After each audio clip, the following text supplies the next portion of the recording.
I got my water going because it's hot at the State House. Woo! Woo! Woo! The Dan York State of Mind program is brought to you in part by Lookout Rhode Island and Takeo Comfort Solutions.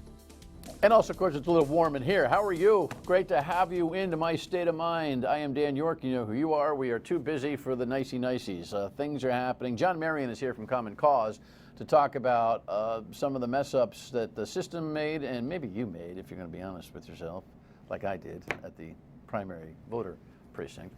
Yeah, I had to use 2 cards. I told you that last week, right? I just kept checking delegates until I was blue in the face, and the card went, do it again, dummy. They put my stuff in the idiot pile. Anyway, can we go do the rundown?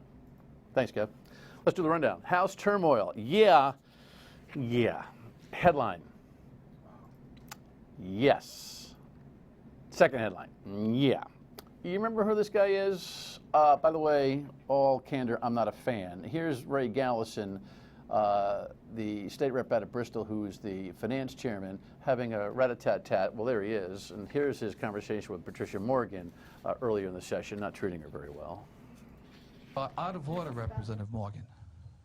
I am not. You are out of order. The documents are missing. Microphone off? People of my district Do you have a paid question for on this the microphone, subsidy? Yes and or I have a no? right to ask questions. By the way, well, there's a little scene setter as to how he comports himself. He's not so tough today. By the way, turmoil, did you catch it? I could tell you that we were just like a play, or I could tell you that we misspelled. Does it matter?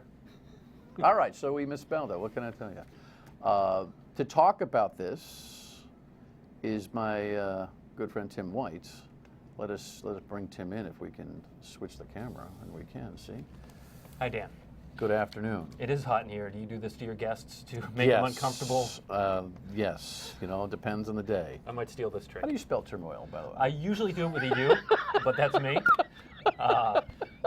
Listen, Chief Investigative Reporter, you know what's going on here. I think I know a little bit of what's going on here. My guess is you know more than I do.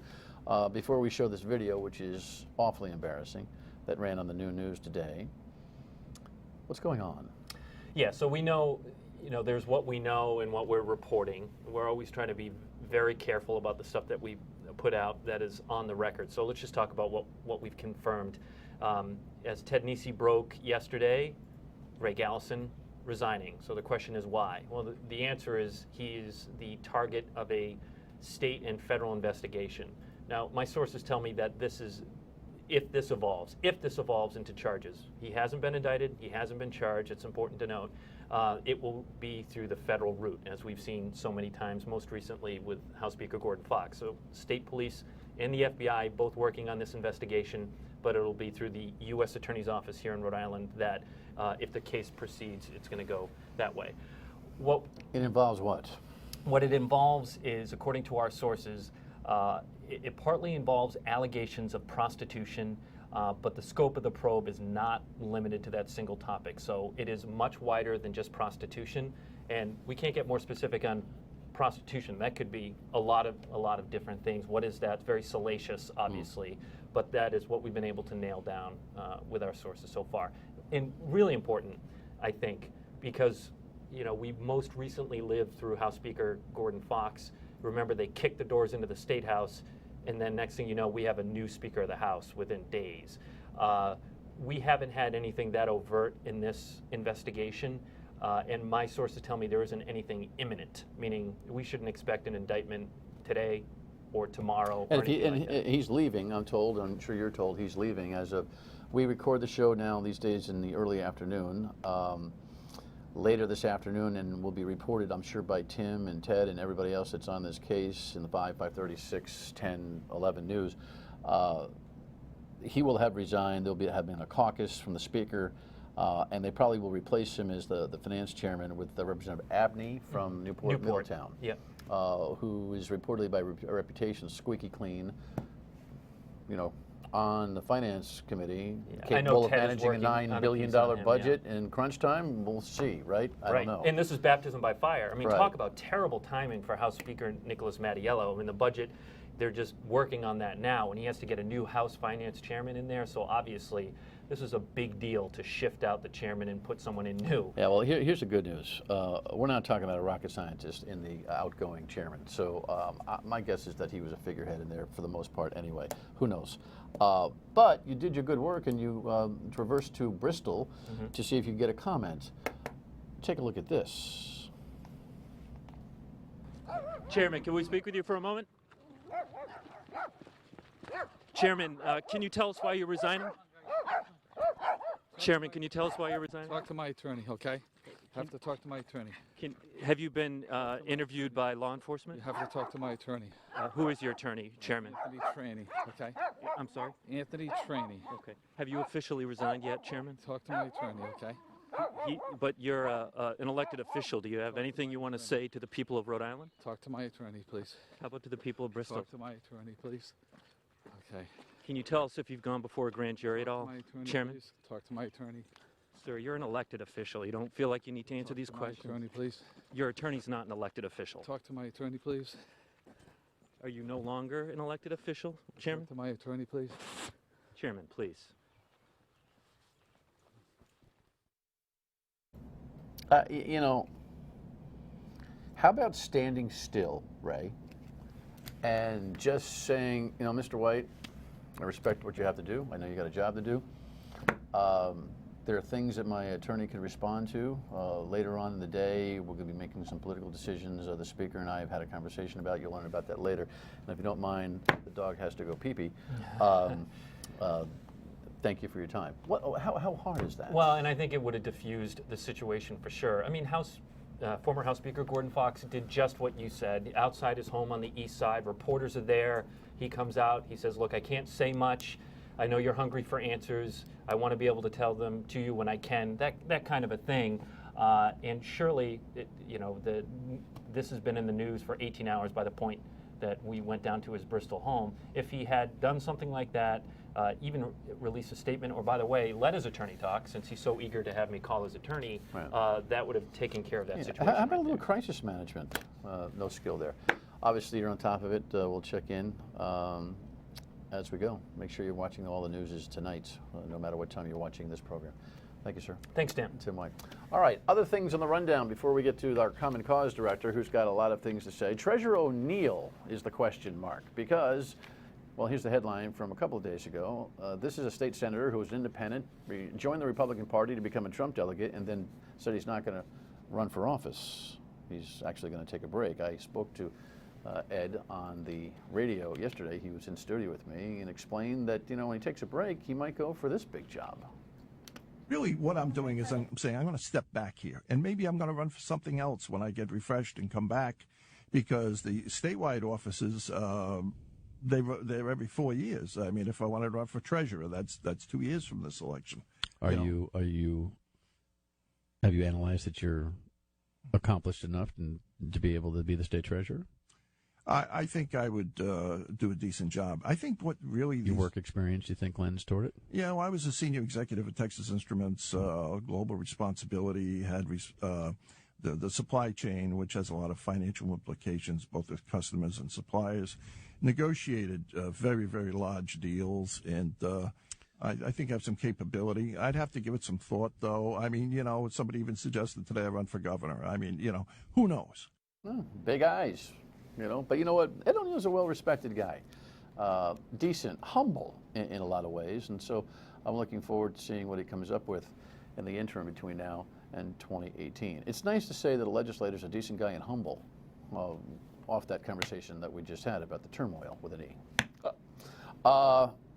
Speaking of candidates for office, there's a rumor that this is a big night in Indiana. Now, at 7:30, you're watching this, you don't have results. At midnight, you're watching this, and you probably do. The headline for Ted Cruz, it really is the moment, it seems. And, of course, Donald Trump added to the furor by suggesting that his dad was involved in that, causing Cruz's head to pop off. Here's the latest. If I were Donald Trump, I would have stayed surrounded by my supporters, and I would have instructed some of them, go over and punch him in the face. Ted Cruz said his clash with Donald Trump's supporters crystallized the differences in the campaigns. It began with one of the lead protesters cursing at me and yelling at me. So I was glad to see that he was channeling the candidate he was supporting. Indiana don't want you. Well, sir, you are entitled to have your rights, but I'll tell Cruz spent several unruffled minutes debating a small but tenacious band of Trump supporters. Once again, Lion Ted! Well, sir, And defended himself against Trump broadsides. that we want real solutions. Everybody Thank you, sir, vote and God Trump! This just as Cruz tried to flip Trump's script, Donald Trump is lying about Ted Cruz. with this 11th hour ad attacking Trump. Lion Ted does not have the temperament to be doing this. In South Bend, Trump praised his band of merry pranksters. I love these guys today. They were online. Did you see them? They were all over the news. We want Trump, Lion Ted. That's right.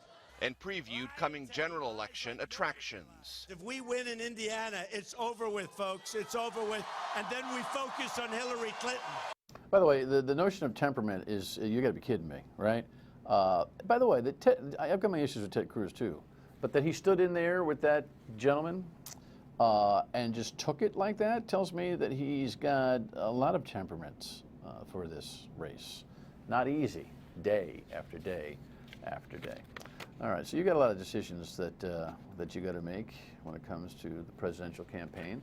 You made some last week with the primary vote. Of course, we've got a new set of elections coming up for the fall. And how we do this, especially in the primaries, is always a little bit of consternation. Here's the first headline that attributed to Common Cause's advice on how to do this better. And here is another one in response to what seemed to be some mess there. John Marion is our friend from Common Cause, the executive director, and we'll talk about those issues coming up, but I can't not, because you are a student of government, a watchdog, and a guy with honest opinions, good and a good sensibility. This whole, welcome by the way. Oh, thank you. This whole finance chairman thing with Ray Gallison, you have a gut check on it? Here we go again, right? Like, it's been 2 years since the Fox thing, and here we go again. And you just think that at some point people are going to vote people out of office. Right? So he was fined by the Ethics Commission in 2007, significant amount of money, $6,000, for not reporting income that derived from a legislative grant, which is a whole other set of issues. He runs an organization, a nonprofit that some people think is a shell company. Depending, I'd like to see the details on this college advice program that he runs, whatever it's called. Yeah. $70,000 he gets in what I call, well, I have a name for the legislative grant program. So good point. The speaker appointed him House Finance Chairman. When he did that, I almost fell off my chair. A, he's not that bright, and B, hello, with the resume. So now we get this, and I don't blame the speaker for this yet, but yeah, gross, so right? you have, it's up to the voters to decide whether you hold office. But once you're in office, you can get elevated by your peers to positions of importance. And in Rhode Island, House Finance Chair is right up there. It's near the top. There aren't a lot higher.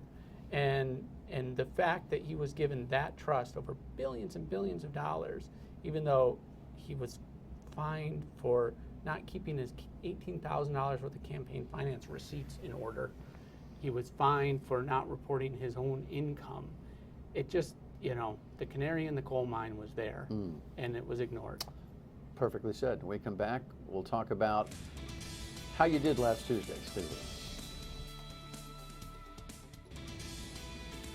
All righty, the purpose for my guest's arrival here had nothing to do with the surprise news of the House Finance Chairman and his woes, but reportedly you had some woes getting your votes cast in the primary last week. Watch this package from Steve.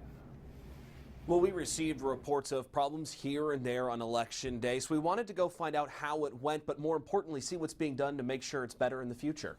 We're very disappointed. Providence couple Gloria and John take their civic duty to vote very seriously. They haven't missed an election in 70 years. My husband is 90 and I'm 89, and we really wanted to vote yesterday. With only 1/3 of the normal polling places open on primary day, John and Gloria's polling place changed to a spot up a steep hill. There's about 400 feet, 500 feet. It had a walk. And there was an incline, so he says, no.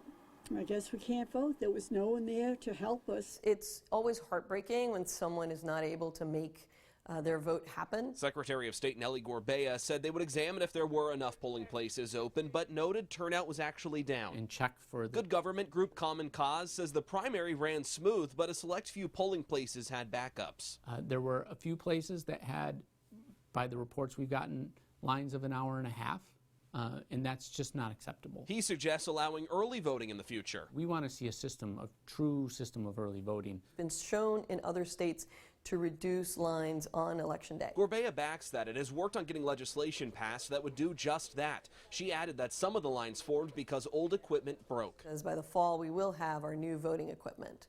So things like that will get better. That'll be in place for the general election. Yes. Okay, so this is right up your alley. That wonderful elderly couple there, do you have reforms that'll help them, like no hills? So their polling place is called Capitol Ridge, and there's a reason it's called Capitol Ridge. It sits at the precipice of a hill, and I went to that polling place because there were actually some lines there I wanted to check on, and no exaggeration, if the parking spots at the top of the hill were filled, and they were when I got there, you were going up something that your kids could sled down. And you're 90 years old, you're going to turn around. And so why didn't the Providence, right? Yeah, the Providence so Board have some people there to help, rides up the hill or whatever. Well, so it shouldn't have been a polling place in the first place. Okay. And one of the big problems was for the general election, they closed down schools. And for the presidential primary, they don't close down schools. And they use a lot of schools which are handicap accessible as polling places. Okay, so we're gonna revisit this whole situation when we come back. I'm not gonna pause yet, but when we come back, we'll have. Actually, you know what? Let's throw it up because I'll reverse my thinking because I can do that on the fly. What am I throwing up? What are you asking for? Oh, you're the director? You have a right to ask that question, Kev. Can you throw up the full screen with some of John's suggestions on how we could do this better? Immediate steps in improving elections in Rhode Island. Here they are. Talk me through them. Yeah. So the first one that we talked about in the package there was early voting, true early voting. Right now you can go cast an emergency mail ballot, but the vast majority of people don't know you can do it. And we just want a couple of weekends before the election, as well as during the week, you can go to your town hall, cast your ballot. It's simple, 33 states do it, Next. 40 million people did it. So a lot of people noticed that when you went into your polling place, depending on your last name, you went into a different line. Some lines were really long, some were really short. You have e-poll books, has everybody's name in the machine. You go up, barcode scan your license, they hand you your ballot, you're good to go. Okay, and? For a regular election, you can only have up to 300 registered voters per polling place. State law allows an unlimited number for a presidential primary. We should put a cap on it. They reduced 2/3 of the polling places for this election.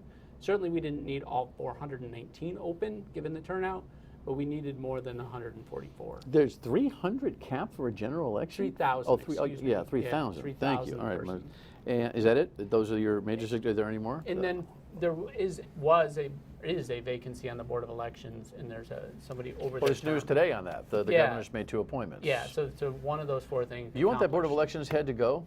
So we don't have a position on whether he should stay. Mr. We Kando? want the tinkering or whatever you call it around with him to end. So they either have to let him go or they have to rehabilitate him. But what they can't do is suspend him for an election. All right. When we come back, we're going to talk about the nature of taxpayers paying for private corporations' election results, because that's really what happens in the primary. Stay with us. All right, John Marion is the executive director of Common Cause. I had a conversation with a woman, a very smart woman today, who was expressing frustration about the primaries, delegates, superdelegates, the whole 9 yards. But the interesting conversation in America, not necessarily exclusively Rhode Island, is, and people don't get this, that there's a history behind primary elections. The primary is not a general election or a general primary. They are party processes which the taxpayers have acquired as a financial burden. But you are running an election that is actually for a party nomination, and they are very distinct kinds of elections. And I don't think most of Americans get that. No, one of the quirks of American history is parties didn't exist when they wrote the Constitution, but they formed right after it. And so the founders didn't write primary or parties into our system, but they're a fact of life that we've lived with for 2 centuries. And so we end up with these weird situations, just like you said, where essentially public money is used to fund a private event. And in some states, it's a very private event. In New York, as you might have seen, you had to change parties last October in order to vote last month. And even Trump's kids didn't know that.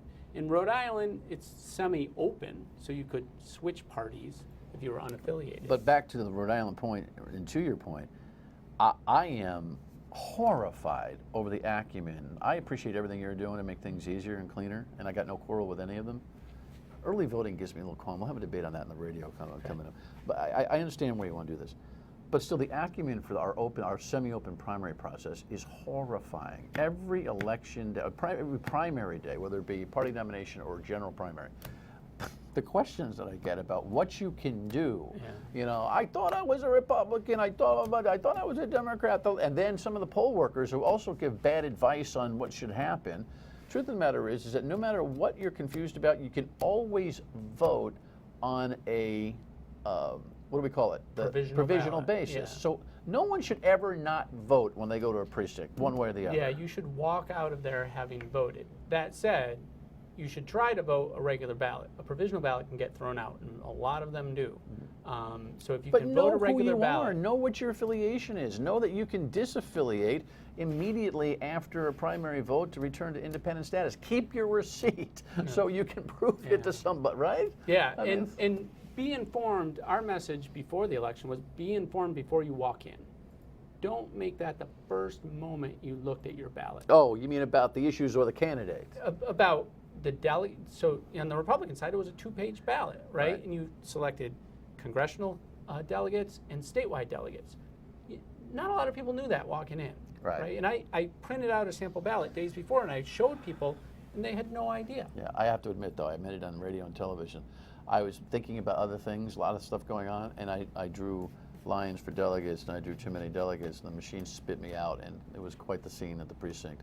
Even you idiot, you know. So everyone can make a mistake. The Secretary of State says that things will be a little bit more technologically cleaner for this fall season. Do you comply with that projection? Yeah, so I was on her task force making some recommendations about the new machines. So for instance, when it spit out your ballot, somebody had to look at your ballot and say, hey, Mr. York, this is what you did wrong. The new one's going to have a little screen, and we're going to take some of the human factor out of it, which will hopefully make it better. All right. I appreciate all the work that you're doing. Thank you. I got a reflection on this whole presidential race, by the way. It's nuts, right? But it's focused a lot of people's attention on the system, right? 6 months ago, who cared about superdelegates? 6 months ago, who thought about a contested convention? Well, amen. And I think the benefit I think of Bernie and Trump, talking about and criticizing the way this thing goes, at least is bringing people to an understanding of how it works. Mm-hmm. Whether they're correct or not is almost not germane. Having a conversation about the way primaries work is only good. It's a civics lesson that this country desperately needs. Yeah, the problem is they come around every 4 years, so we kind of forget by the next time. Yeah, thanks. Appreciate it. Thank you. Final word and we come back. Alrighty, so it's messy here at the State House once again, and it looks pretty salacious, and we'll work it out over the course of time. Tomorrow, State Senator Ed O'Neill, who says he may want to be the treasurer, but he's going to take a break, will be my guest. We'll have much more in terms of the updates, and of course, please stay tuned to the radio on WPRI weekdays 3 to 6 in my new time slot, where we'll get after it as we always do. God bless America, and God bless Rhode Island. Good night.